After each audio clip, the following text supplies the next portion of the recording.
ನನ್ನ ಹೆಸರು ಶೀಲಾ. ನನಗೆ 28 ವರ್ಷ ವಯಸ್ಸಾಗಿತ್ತು. ಮನೆಯಲ್ಲಿ ನಾನು ಅಮ್ಮ ಇಬ್ಬರೇ ಇದ್ದೆವು. ಆದರೆ ಯಾಕೋ ನನ್ನ ಅಮ್ಮ ನನಗೆ ಮದುವೆ ಮಾಡಿಸುತ್ತಿರಲಿಲ್ಲ. ಯಾರಾದರೂ ನಿಮ್ಮ ಮಗಳನ್ನು ಮದುವೆ ಮಾಡಿಕೊಡಿ ಎಂದರೂ ಅಮ್ಮನಿಗೆ ಇಷ್ಟವಾಗುತ್ತಿರಲಿಲ್ಲ. ನಾನು ಒಳ್ಳೆಯ ಕೆಲಸದಲ್ಲಿಯೂ ಇದ್ದೆ. ನನ್ನ ಮದುವೆ ಏನಾದರೂ ಮಾಡಿದರೆ ಈ ಮನೆಗೆ ಹಣ ಎಲ್ಲಿಂದ ಬರುತ್ತದೆ ಎಂದು ಅಮ್ಮ ಹೇಳುತ್ತಿದ್ದಳು. ಎಷ್ಟೋ ಮನೆಗಳಲ್ಲಿ ಈ ರೀತಿ ನಡೆಯುತ್ತಿರುತ್ತದೆ. ಒಂದು ವೇಳೆ ಹುಡುಗಿ ದುಡಿದು ಮನೆಯವರನ್ನೆಲ್ಲ ಸಾಕುತ್ತಿದ್ದಾಳೆ ಎಂದ ಮೇಲೆ ಅವಳ ಮದುವೆ ಅಷ್ಟು ಬೇಗ ಮಾಡುವುದಿಲ್ಲ. ಆದರೆ ವಯಸ್ಸಿನ ಮಿತಿ ಮೀರುತ್ತಿತ್ತು. ನನ್ನ ಮುಖದ ಮೇಲೆ ಸಹ ನೆರಿಗೆಗಳು ಕಾಣಿಸುತ್ತಿತ್ತು. ನಾನು ಅಮ್ಮನಿಗೆ ಹೇಳಿದೆ, ಅಮ್ಮ, ನಾನು ಮದುವೆಯಾದ ಮೇಲೂ ನಿಮ್ಮ ಖರ್ಚಿಗೆ ಆಗುವಷ್ಟು ಹಣ ಕಳಿಸುತ್ತೇನೆ ಎಂದು. ಆದರೆ ಅಮ್ಮ ಇದನ್ನು ಒಪ್ಪಲು ತಯಾರಿರಲಿಲ್ಲ. ಮದುವೆಯಾದ ಮೇಲೆ ನೀನು ಬದಲಾಗುತ್ತೀಯ ಮತ್ತು ನಾನು ಇದೇ ಮನೆಯಲ್ಲಿ ನರಳಿ ಸಾಯಬೇಕಾಗುತ್ತದೆ.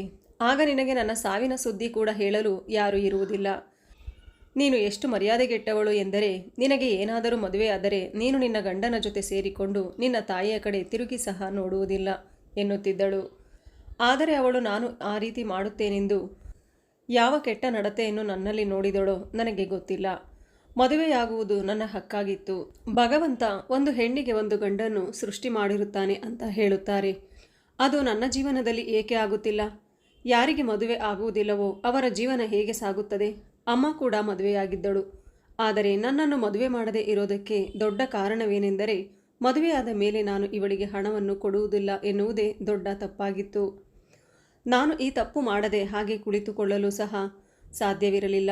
ಆದ್ದರಿಂದ ಅಮ್ಮ ತನ್ನ ಸ್ವಾರ್ಥಕ್ಕಾಗಿ ನನ್ನ ಮದುವೆ ಮಾಡಲು ಇಷ್ಟಪಡಲಿಲ್ಲ.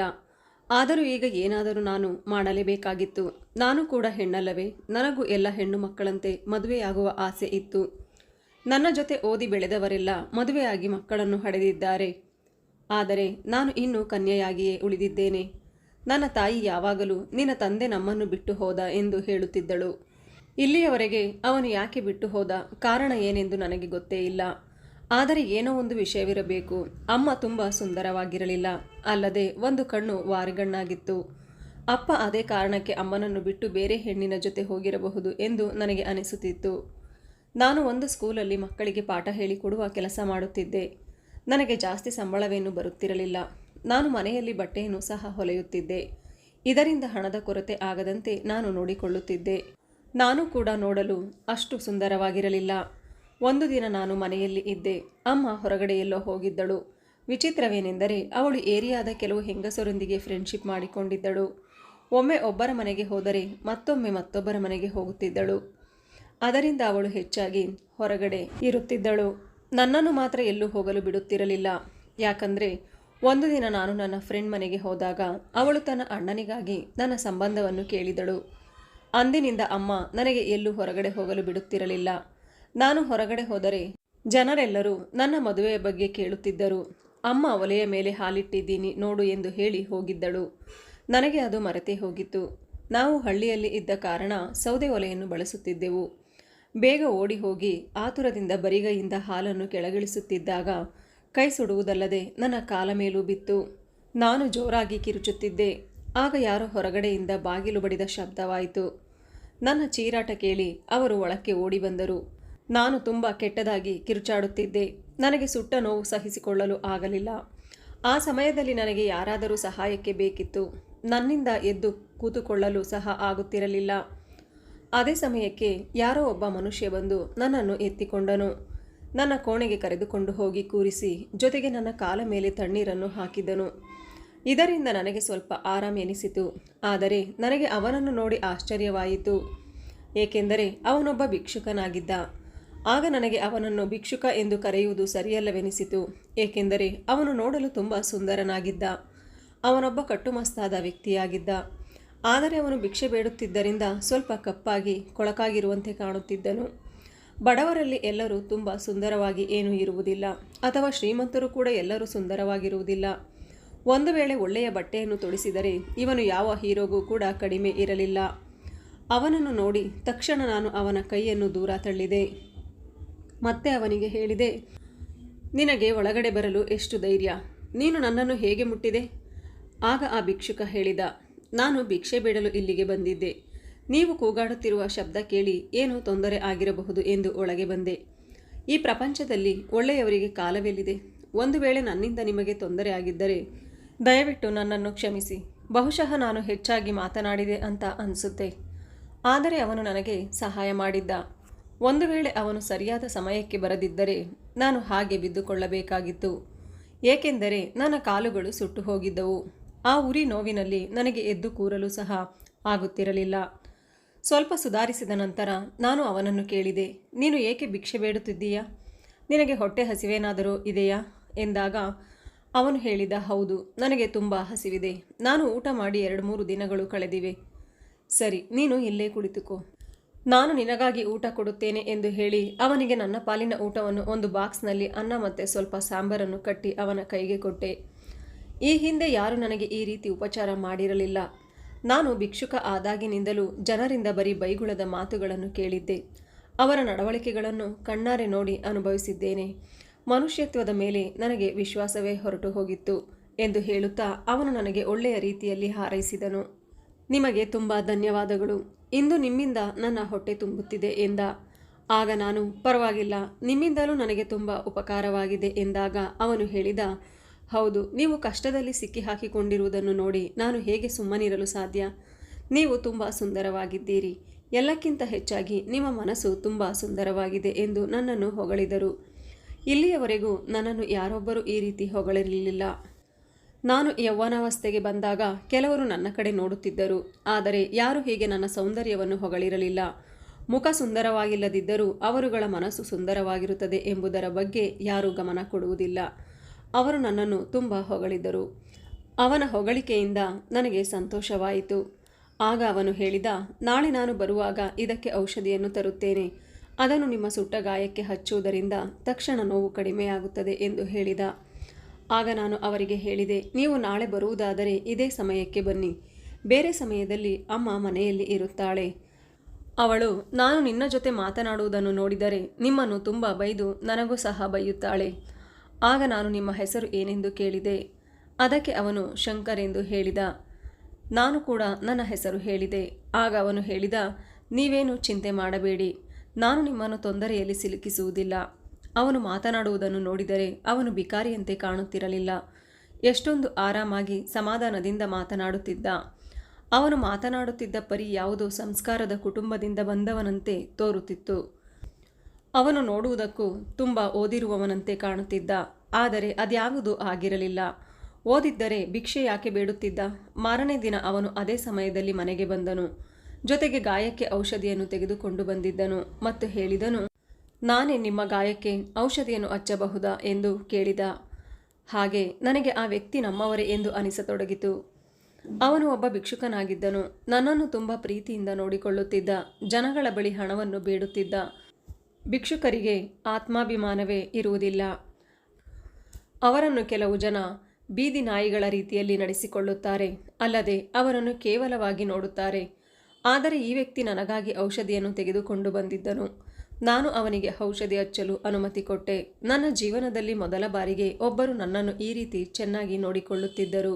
ಇಂದು ಕೂಡ ನಾನು ಅವನಿಗೆ ನನ್ನ ಪಾಲಿನ ಊಟವನ್ನು ಕೊಟ್ಟೆ.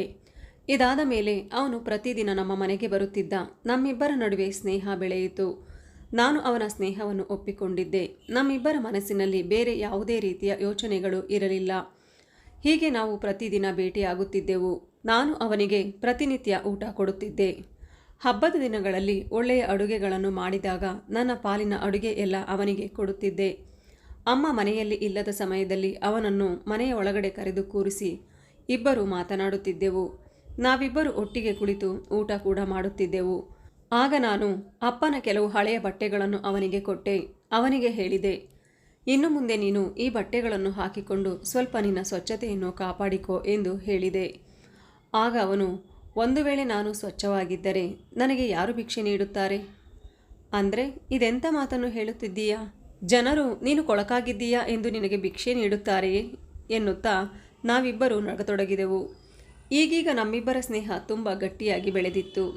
ಈ ಸ್ನೇಹ ಒಂದು ದಿನ ನಮ್ಮಿಬ್ಬರಲ್ಲಿ ಪ್ರೀತಿಯಾಗಿ ಬದಲಾಯಿತು. ಅವನು ಕೇಳಿದ, ಇಲ್ಲಿಯವರೆಗೆ ಏಕೆ ನೀನು ಮದುವೆ ಆಗಿಲ್ಲ? ಏನಾಯಿತು? ನೀನು ಒಳ್ಳೆಯವಳು, ತಿಳುವಳಿಕೆ ಉಳ್ಳವಳು. ಹಾಗಿದ್ದರೂ ನೀನೇಕೆ ಇನ್ನೂ ಮದುವೆಯಾಗಿಲ್ಲ? ಮನೆಯಲ್ಲಿ ಏನಾದರೂ ಸಮಸ್ಯೆ ಇದೆಯಾ ಎಂದು ಕೇಳಿದ. ಸಮಸ್ಯೆ ಇದೆ ಅಂತ ಗೊತ್ತಾದರೆ ನೀವು ಅದಕ್ಕೆ ಪರಿಹಾರ ಏನಾದರೂ ಹುಡುಕುತ್ತೀರಾ ಎಂದು ತಮಾಷೆಗಾಗಿ ಕೇಳಿದೆ. ಮತ್ತೆ ನಾನು ಹೇಳಿದೆ, 2 ತಿಂಗಳು ಕಳೆದರೆ ನನಗೆ 30 ವರ್ಷಕ್ಕೆ ಬೀಳುತ್ತದೆ. ಆದರೆ ನನ್ನ ತಾಯಿ ಯಾಕೋ ಗೊತ್ತಿಲ್ಲ, ನನಗೆ ಮದುವೆ ಮಾಡುತ್ತಿಲ್ಲ. ಹುಡುಗರು ಮದುವೆ ಮಾಡಿಕೊಂಡು ಸ್ವಲ್ಪ ದಿನಗಳು ಕಳೆದಂತೆ ನಮ್ಮನ್ನು ಬಿಟ್ಟು ಹೋಗಿ ಮೋಸ ಮಾಡುತ್ತಾರೆ ಎಂದು ಹೇಳುತ್ತಿರುತ್ತಾರೆ. ಮದುವೆ ಎಂಬುವ ವಿಷಯವನ್ನು ನಿನ್ನ ಮನಸ್ಸಿನಿಂದ ತೆಗೆದುಹಾಕು. ನಾನು ನಿನಗೆ ಮದುವೆ ಮಾಡುತ್ತೇನೆ ಎಂದು ಕನಸು ಕಾಣಬೇಡ. ಇದು ಎಂದಿಗೂ ಸಾಧ್ಯವಿಲ್ಲ. ನನ್ನ ಮದುವೆ ಮಾಡುವುದಕ್ಕೆ ನಮ್ಮ ಬಳಿ ಯಾವುದೇ ಹಣವನ್ನು ನಾವು ಕೂಡಿ ಇಟ್ಟಿಲ್ಲ. ಇಲ್ಲಿಯವರೆಗೂ ದುಡಿದ ದುಡ್ಡೆಲ್ಲ ನಮ್ಮ ಜೀವನಕ್ಕೆ ಸರಿ ಹೋಗುತ್ತದೆ.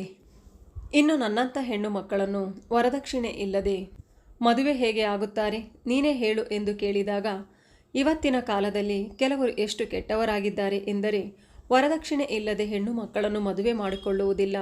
ಒಂದು ವೇಳೆ ಮಾಡಿಕೊಂಡರೂ ಮದುವೆಯಾದ ನಂತರ ಕಿರುಕುಳ ನೀಡಲು ಶುರುವಚ್ಚಿಕೊಳ್ಳುತ್ತಾರೆ. ಇನ್ನೂ ಕೆಲವು ಪುಣ್ಯಾತ್ಮರು ವರದಕ್ಷಿಣೆಯನ್ನು ತೆಗೆದುಕೊಳ್ಳದೆ ಅವರೇ ಖರ್ಚು ಹಾಕಿ ಮದುವೆ ಮಾಡಿಕೊಳ್ಳುತ್ತಾರೆ. ಅಂಥವರು ಎಲ್ಲರಿಗೂ ಎಲ್ಲಿ ಸಿಗುತ್ತಾರೆ ಹೇಳಿ ಎಂದೆ. ಆಗ ಶಂಕರ್ ಹೇಳಿದ, ನೀವು ಒಪ್ಪುವುದಾದರೆ ನಿಮ್ಮ ಮುಂದೆ ಕುಳಿತಿರುವ ಹುಡುಗ ಮದುವೆಯಾಗಲು ಸಿದ್ಧನಿದ್ದಾನೆ ಎಂದು ಹೇಳಿದ. ಆಗ ನನಗೆ ಆಶ್ಚರ್ಯವಾಯಿತು. ನೀನೊಬ್ಬ ಭಿಕ್ಷುಕ, ನನ್ನ ತಾಯಿ ಎಂದಿಗೂ ನಿನ್ನ ಜೊತೆ ಮದುವೆ ಮಾಡಲು ಒಪ್ಪುವುದಿಲ್ಲ ಎಂದಾಗ ನನಗೆ ನೀನು ತುಂಬ ಇಷ್ಟ ಆಗಿದ್ದೀಯಾ ಎಂದು ಹೇಳಿದ. ಆಗ ನಾನು ತಲೆ ಬಗ್ಗಿಸಿ, ನನಗೂ ನೀನು ಅಂದರೆ ತುಂಬ ಇಷ್ಟ. ಆದರೆ ಒಬ್ಬ ಭಿಕ್ಷುಕನನ್ನು ನಾನು ಹೇಗೆ ಮದುವೆಯಾಗಲು ಸಾಧ್ಯ? ನೀನು ಏನು ಯೋಚನೆ ಮಾಡಬೇಡ, ನನ್ನ ಮಾತನ್ನು ಒಪ್ಪಿಕೋ. ಆಮೇಲೆ ನೀನು ಪಶ್ಚಾತ್ತಾಪ ಪಡಬೇಡ ಎಂದು ಹೇಳಿದ. ಆಗ ನನಗೆ ಪಶ್ಚಾತ್ತಾಪ ಪಡಬೇಡ ಎಂದರೆ ಏನು ಅರ್ಥ? ನಾನು ಒಬ್ಬ ಭಿಕ್ಷುಕನನ್ನು ಮದುವೆಯಾದರೆ ಪಶ್ಚಾತ್ತಾಪ ಪಡಲೇಬೇಕಾಗುವುದು, ಇದಂತೂ ಸತ್ಯ. ಅವನು ಜೀವನ ಪೂರ್ತಿ ಭಿಕ್ಷೆ ಬೇಡಿಯೇ ಜೀವನ ನಡೆಸಬೇಕಾಗುತ್ತದೆ. ಅದರಲ್ಲಿ ಮನೆಯನ್ನು ನಡೆಸುವುದು ಕಷ್ಟ ಸಾಧ್ಯ ಎಂದು ಮನಸ್ಸಿನಲ್ಲಿ ಅಂದುಕೊಂಡು ಅವನ ಮಾತಿಗೆ ಯಾವುದೇ ಉತ್ತರ ನೀಡಲಿಲ್ಲ. ಆಗ ಅವನು ಹೇಳಿದ, ನೀನು ಈಗ ಏನು ಮಾತನಾಡದೆ ಸುಮ್ಮನಿರುವುದು ನಿನಗೆ ನನ್ನ ಮದುವೆಯಾಗಲು ಇಷ್ಟವಿಲ್ಲವೆಂದು ತೋರುತ್ತದೆ. ಸರಿ, ನಾನು ಇನ್ನು ಇಲ್ಲಿಂದ ಹೊರಡುತ್ತೇನೆ. ಮತ್ತೆ ನಾನೆಂದೂ ಮರಳಿ ಬರುವುದಿಲ್ಲ ಎಂದು ಹೇಳಿ ಎದ್ದು ಹೊರಟು ಹೋದ. ಅಂದು ರಾತ್ರಿ ನಾನು ಮಲಗಿರುವಾಗ ಅವನು ಮಾತನಾಡಿದ ಬಗ್ಗೆ ನೆನಪು ಮಾಡಿಕೊಂಡು ಯೋಚನೆ ಮಾಡಿದೆ ಮತ್ತು ನನ್ನ ಅಮ್ಮನಲ್ಲಿ ಕೇಳಿದೆ, ಅಮ್ಮ, ನೀನೇಕೆ ನನಗೆ ಮದುವೆ ಮಾಡುತ್ತಿಲ್ಲ? ಆಗ ಅಮ್ಮ ಹೇಳಿದಳು, ನಾನು ನಿನ್ನ ಮದುವೆಯನ್ನು ಮಾಡುವುದಿಲ್ಲ. ನೀನು ಆರಾಮವಾಗಿ ಮನೆಯಲ್ಲಿಯೇ ಇರು ಮತ್ತು ನಿನ್ನ ಕೆಲಸದ ಮೇಲೆ ಗಮನವಿಡು. ಎಷ್ಟೊಂದು ಕಷ್ಟಪಟ್ಟು ಕೂಲಿ ಮಾಡಿ ನಿನ್ನನ್ನು ಓದಿಸಿದ್ದೇನೆ ಅಂತ ಅಂದರೆ ಯಾರಾದರೂ ಬಂದು ನಿನ್ನ ಮದುವೆಯಾಗಿ ಕರೆದುಕೊಂಡು ಹೋಗಲಿ ಅಂತ ಅಲ್ಲ. ಗಂಡಸರನ್ನು ನಂಬುವುದು ಸರಿಯಲ್ಲ. ಅವರಿಗೆ ಕರುಣೆ ಕನಿಕರ ಎನ್ನುವುದೇ ಇರುವುದಿಲ್ಲ. ಆಗ ನಾನು ಅಮ್ಮನಿಗೆ ಕೇಳಿದೆ, ಪ್ರಪಂಚದಲ್ಲಿ ಎಲ್ಲ ಗಂಡಸರು ಒಂದೇ ರೀತಿ ಇರುವುದಿಲ್ಲ ಅಲ್ಲವೇ ಅಮ್ಮ? ಆಗ ಅಮ್ಮ ಹೇಳಿದಳು, ನಿನ್ನ ಅಪ್ಪನನ್ನು ಕೂಡ ನಾನು ಅದೇ ರೀತಿ ನಂಬಿದ್ದೆ. ಆದರೆ ಅವನು ನನಗೆ ವಿಶ್ವಾಸದ್ರೋಹ ಮಾಡಿ ನಮ್ಮಿಬ್ಬರನ್ನು ಬಿಟ್ಟು ಹೋದ. ಅಪ್ಪ ಹಾಗೆ ಮಾಡಿದ ಮಾತ್ರಕ್ಕೆ ನಿನ್ನ ಪ್ರಕಾರ ಒಳ್ಳೆಯ ಗಂಡಸರು ಇರುವುದೇ ಇಲ್ಲವೇ? ಇರುತ್ತಾರೆ, ಆದರೆ ಎಲ್ಲರಿಗೂ ಒಳ್ಳೆಯ ಅದೃಷ್ಟ ಇರುವುದಿಲ್ಲ. ಹೆಣ್ಣು ಮಕ್ಕಳ ಅದೃಷ್ಟ ಅವಳ ತಾಯಿಯ ಮೇಲೆ ಅವಲಂಬಿತವಾಗಿರುತ್ತದೆ ಎಂದು ಹೇಳುತ್ತಾರೆ.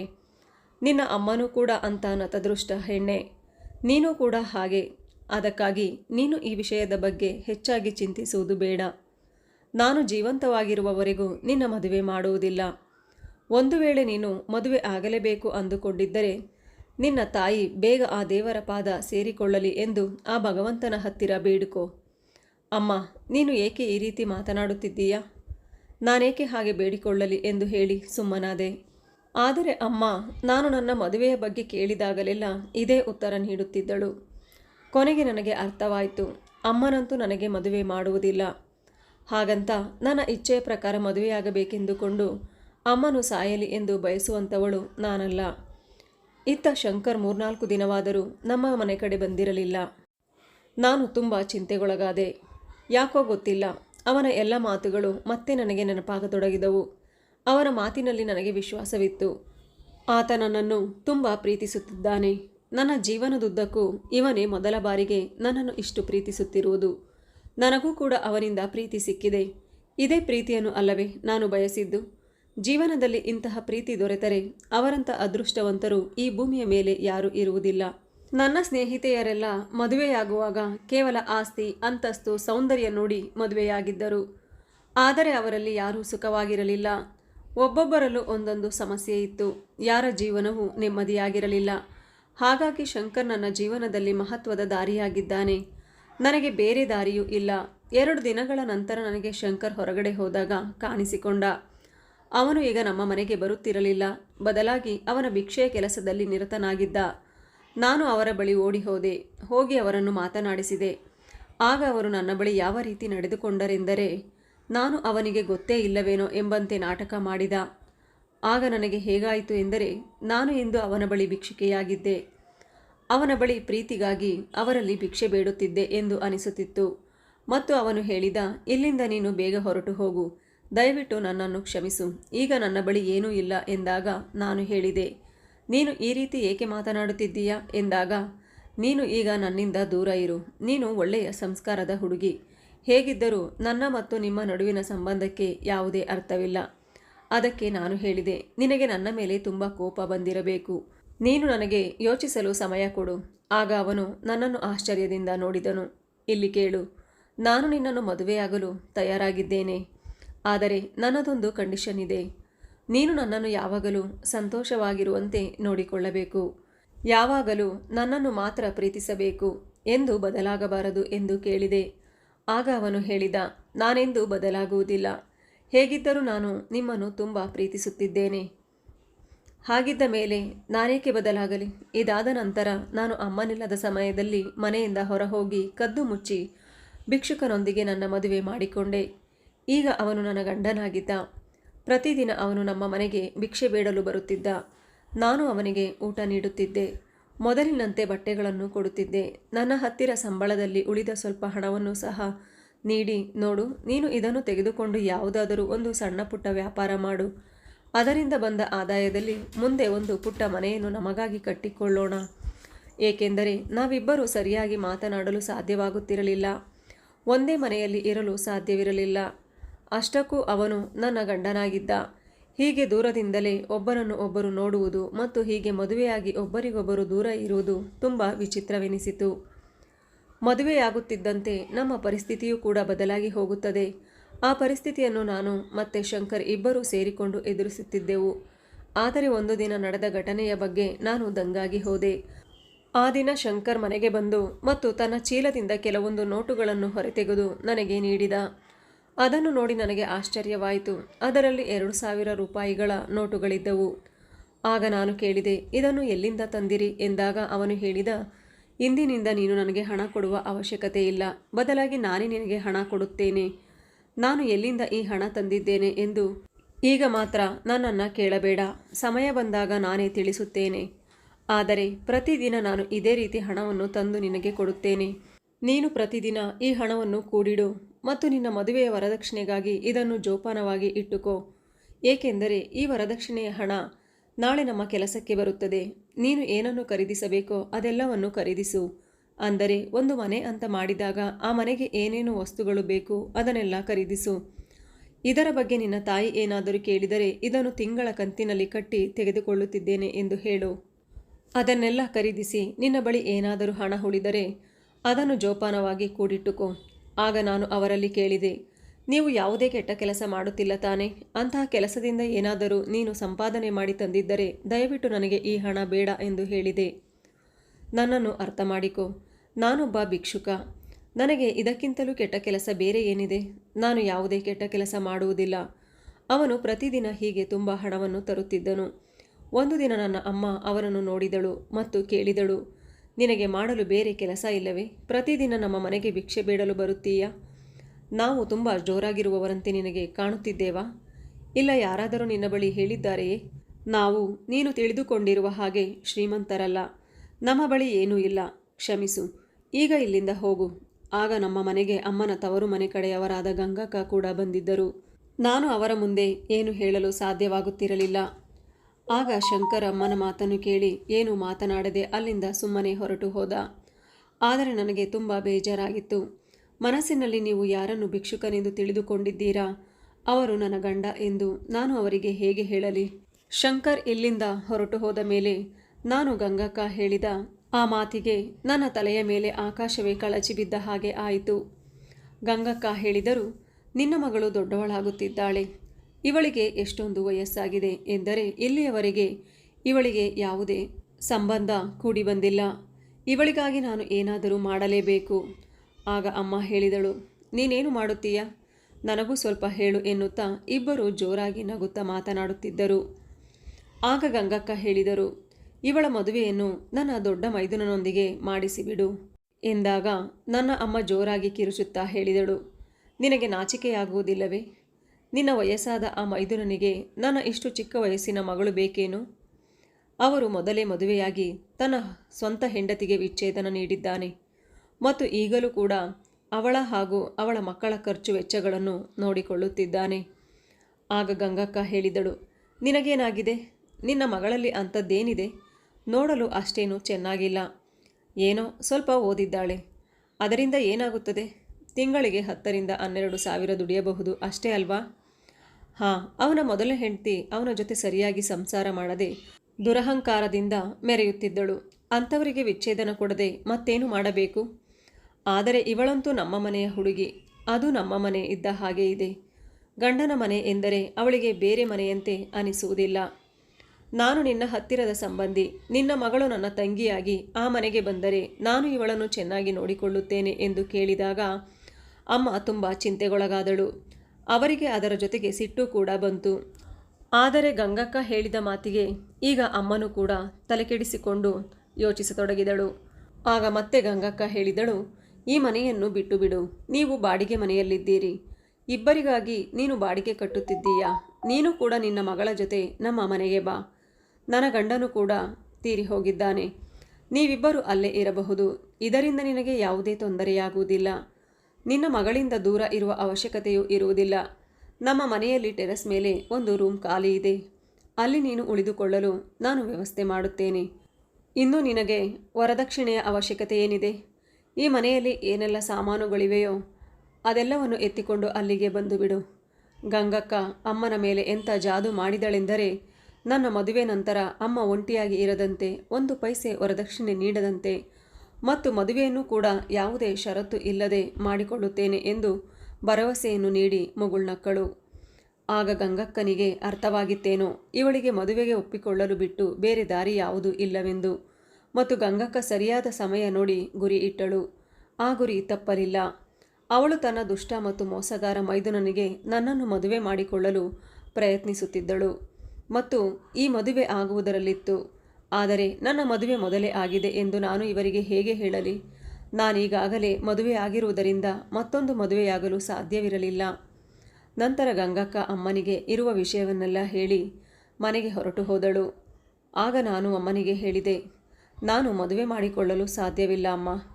ಯಾಕೆ? ನೀನು ಮದುವೆ ಯಾಕೆ ಮಾಡಿಕೊಳ್ಳುವುದಿಲ್ಲ? ಮತ್ತೆ ನನ್ನ ಬಳಿ ಯಾವಾಗಲೂ ಕೇಳುತ್ತಿದ್ದೆ, ನನ್ನ ಮದುವೆ ಯಾವಾಗ ಮಾಡುತ್ತೀಯಾ ಎಂದು.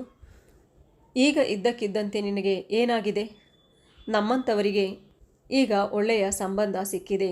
ಎಲ್ಲವೂ ನಮ್ಮ ಇಷ್ಟದ ಪ್ರಕಾರವೇ ಇದೆ. ವರದಕ್ಷಿಣೆ ಕೂಡ ಇಲ್ಲ ಎಂದಾಗ ನಾನು ಮದುವೆಯನ್ನು ನಿರಾಕರಿಸಿದೆ. ಆಗ ಅಮ್ಮ, ನಮಗೆ ಇದಕ್ಕಿಂತ ಒಳ್ಳೆಯ ಸಂಬಂಧ ಸಿಗುವುದಿಲ್ಲ, ಸುಮ್ಮನೆ ಒಪ್ಪಿಕೋ ಎಂದು ಹೇಳಿದಳು. ನಾನು ಆಗ ಹೇಳಿದೆ, ನೀನು ನನ್ನನ್ನು ಬೇಕಾದರೆ ಕೊಂದು ಬಿಡು, ಆದರೆ ಮದುವೆ ಮಾಡಿಕೋ ಎಂದು ಮಾತ್ರ ಹೇಳಬೇಡ. ಇದು ನನ್ನಿಂದ ಸಾಧ್ಯವಿಲ್ಲ ಎಂದಾಗ ಅಮ್ಮ ನನ್ನನ್ನು ದುರುಗುಟ್ಟಿ ನೋಡುತ್ತಿದ್ದಳು. ನೀನು ಮದುವೆ ಬೇಡ ಎಂದು ಏಕೆ ಹೇಳುತ್ತಿದ್ದೀಯಾ? ನನಗೆ ಅರ್ಥವಾಗುತ್ತಿಲ್ಲ. ಅಮ್ಮ, ನಿನಗೆ ಅರ್ಥವಾಗುತ್ತೋ ಬಿಡುತ್ತೋ, ನನಗಂತೂ ಈಗ ಮದುವೆ ಬೇಡ ಎಂದು ಕಸ ಗುಡಿಸಲು ಎದ್ದು ಹೋದೆ. ಈಗ ನನ್ನ ಮನಸ್ಸಿನಲ್ಲಿ ನಾನು ಈ ವಿಷಯವನ್ನು ಶಂಕರ್ಗೆ ಮೊದಲು ಹೇಳಬೇಕೆನಿಸಿತು. ಏನಾದರೂ ಮಾಡುವುದಾದರೆ ಈಗಲೇ ಮಾಡು.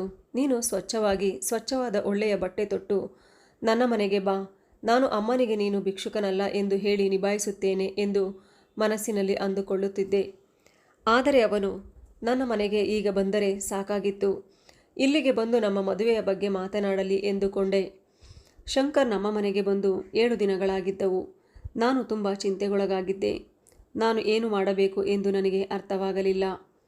ಅವನು ನನಗೆ ಮೋಸ ಏನಾದರೂ ಮಾಡಿ ಹೊರಟು ಹೋದರೆ? ಅವನು ತನ್ನ ಎಲ್ಲ ಹಣವನ್ನು ನನಗೆ ಒಪ್ಪಿಸಿದ್ದ. ಇಲ್ಲ, ಅವನು ಮೋಸ ಮಾಡಿಲ್ಲ. ಅವನು ನನಗೆ ಮೋಸ ಮಾಡಲು ಸಾಧ್ಯವಿಲ್ಲ. ಅವನಿಗೆ ಏನೋ ತೊಂದರೆ ಆಗಿರಬೇಕು ಎಂದು ನನ್ನ ಮನಸ್ಸಿನಲ್ಲಿ ಏನೇನೋ ಕೆಟ್ಟ ಯೋಚನೆಗಳು ಬರುತ್ತಿದ್ದವು. ಆದರೆ ನನಗೇನು ಮಾಡಬೇಕೆಂದು ತೋಚುತ್ತಿರಲಿಲ್ಲ. ಒಂದು ದಿನ ನಾನು ಮನೆಯಲ್ಲಿ ಒಬ್ಬಳೇ ಇದ್ದೆ. ಅಮ್ಮ ಕೂಡ ಮನೆಯಲ್ಲಿ ಇರಲಿಲ್ಲ. ಆಗ ಶಂಕರ್ ಇದ್ದಕ್ಕಿದ್ದಂತೆ ಮನೆಗೆ ಬಂದನು. ನಾನು ಅವನನ್ನು ನೋಡಿದ ತಕ್ಷಣವೇ ಅವನನ್ನು ತಬ್ಬಿಕೊಂಡು ಬಿಕ್ಕಿ ಬಿಕ್ಕಿ ಅಳತೊಡಗಿದೆ. ಮತ್ತು ಹೇಳಿದೆ, 1 ವಾರದಿಂದ ನನ್ನ ಜೀವವೇ ಹೋದಂತಾಗಿದೆ. ನೀನು ಇಷ್ಟು ದಿನ ಬರದೆ ಎಲ್ಲಿ ಹೋಗಿದ್ದೆ? ನಿನಗೆ ಏನಾದರೂ ಸಮಸ್ಯೆ ಆಗಿದೆಯಾ? ಇಲ್ಲ, ನಾನು ಚೆನ್ನಾಗಿದ್ದೇನೆ. ಆದರೆ ಒಂದು ಸಮಸ್ಯೆಯಲ್ಲಿ ಸಿಲುಕಿಕೊಂಡಿದ್ದೇನೆ. ಇದನ್ನೆಲ್ಲ ನಿನಗೆ ಆಮೇಲೆ ಹೇಳುತ್ತೇನೆ. ನಂತರ ನಾನು ಶಂಕರ್ನ ಕೈ ಹಿಡಿದುಕೊಂಡು ಮನೆಯೊಳಗೆ ಕರೆದುಕೊಂಡು ಹೋದೆ. ಏಕೆಂದರೆ ಅಮ್ಮ ಮನೆಯಲ್ಲಿ ಇರಲಿಲ್ಲ. ಆಗ ನಾನು ಶಂಕರ್ಗೆ ವಿಷಯ ತಿಳಿಸಬೇಕೆಂದು ಹೇಳತೊಡಗಿದೆ. ಆದರೆ ಅವನ ಗಮನ ಬೇರೆಲ್ಲೋ ಇತ್ತು. ನನ್ನ ಮಾತಿಗೆ ಗಮನ ಕೊಡಲಿಲ್ಲ. ಅವನು ಹೇಳಿದನು, ನಾನು ಕೂಡ ನಿನಗೆ ಏನನ್ನೋ ತೋರಿಸಬೇಕು ಎಂದು ಅವನ ಬ್ಯಾಗ್ ಒಳಗೆ ಕೈ ಹಾಕಿದ. ನಾನು ಅವನು ಎಂದಿನಂತೆ ಹಣವನ್ನೇ ತೆಗೆಯುತ್ತಾನೆ ಎಂದುಕೊಂಡೆ. ಆದರೆ ಇಂದು ನನಗೆ ಹಣಕ್ಕಿಂತಲೂ ಹೆಚ್ಚಾಗಿ ಮುಖ್ಯವಾದ ವಿಷಯವನ್ನು ಮಾತನಾಡಬೇಕಿತ್ತು ಎಂದು ನಾನು ಹೇಳಿದೆ. ಮೊದಲು ನನ್ನ ಮಾತು ಕೇಳು, ಆನಂತರ ಹಣ ನೀಡುವೆಯಂತೆ ಎಂದು ಹೇಳಿದೆ. ಈ ಹಣವನ್ನು ನಿನ್ನ ಬಳಿಯೇ ಇಟ್ಟುಕೋ. ನಡೆಯಬಾರದ್ದು ನಡೆಯುವುದಿದೆ. ಈಗ ನಾವು ಎಲ್ಲರಿಗೂ ಸತ್ಯವನ್ನು ಹೇಳಲೇಬೇಕು ಎಂದು ಹೇಳಿದೆ. ಆದರೆ ಅವನು ನನ್ನ ಮಾತುಗಳನ್ನು ಕೇಳಲೇ ಇಲ್ಲ. ಆಗ ಅವನು ಬ್ಯಾಗಿನಿಂದ ಹೊರತೆಗೆದ ವಸ್ತುವನ್ನು ನೋಡಿ ನನಗೆ ನಿಂತ ನೆಲವೇ ಸೀಳಿದಂತಾಯಿತು. ಆಶ್ಚರ್ಯದಿಂದ ಅವನನ್ನು ಒಮ್ಮೆ ನೋಡಿದೆ. ಅವನು ಬ್ಯಾಗಿನಿಂದ ತೆಗೆದ ವಸ್ತುವನ್ನು ನೋಡುತ್ತಲೇ ನನ್ನ ಮೈಕೈಯೆಲ್ಲ ನಡುಗತೊಡಗಿತ್ತು. ನಾನು ಒಂದೇ ಮಾತು ಹೇಳಿದೆ, ನೀನು ನನಗೆ ವಿಚ್ಛೇದನವನ್ನು ಕೊಡು ಎಂದು. ಏಕೆಂದರೆ ಅವನು ನನ್ನ ತಂದೆಯ ಫೋಟೋವನ್ನು ಹೊರತೆಗೆದಿದ್ದ. ಇದರ ಅರ್ಥ ಅವನು ನನಗೆ ಸಹೋದರನಾಗಿದ್ದ. ಹಾಗಾಗಿ ನಾನು ಅವನಿಗೆ ನನಗೆ ವಿಚ್ಛೇದನ ಕೊಡು ಎಂದು ಕೇಳಿದೆ. ಸಹೋದರನಾದವನನ್ನು ನಾನು ತಿಳಿಯದೆ ಮದುವೆ ಮಾಡಿಕೊಂಡಿದ್ದೇನೆ. ನನ್ನಿಂದ ಬಹುದೊಡ್ಡ ಪಾಪ ನಡೆದಿದೆ ಎಂದು ಮಾತನಾಡುತ್ತಿದ್ದಾಗ ಅವರು ನನ್ನನ್ನು ಆಶ್ಚರ್ಯದಿಂದ ನೋಡುತ್ತಾ ಚಿಂತೆಗೊಳಗಾದ. ಅವನು ಹೇಳಿದ, ನೀನೇಕೆ ಹೀಗೆ ಹೇಳುತ್ತಿದ್ದೀಯಾ? ಮತ್ತೇನು ಹೇಳಲಿ? ಇವರು ನನ್ನ ತಂದೆ, ನಾನು ಅವರ ಮಗಳು. ಆಗ ಶಂಕರ್, ಇಲ್ಲ, ಇವರು ನನ್ನ ತಂದೆ, ನಿನ್ನ ತಂದೆಯಲ್ಲ ಎಂದು ಹೇಳಿದನು. ಆಗ ನಾನು, ಹೌದು, ಇವರು ನನಗೂ ತಂದೆ, ನಾನು ಅವರ ಸಂತಾನವೇ. ನನಗೆ ಏನು ಮಾಡಬೇಕು ತೋಚುತ್ತಿರಲಿಲ್ಲ. ನಾನು ನಿಂತಲ್ಲೇ ತುಂಬ ಬೆವರುತ್ತಿದ್ದೆ. ನನ್ನ ಹೃದಯವು ಜೋರಾಗಿ ಬಡಿದುಕೊಳ್ಳುತ್ತಿತ್ತು. ನಾನು ನಡುಗುತ್ತಿದ್ದೆ. ಶಂಕರ್ನ ಪರಿಸ್ಥಿತಿಯು ಕೂಡ ಅದೇ ಆಗಿತ್ತು.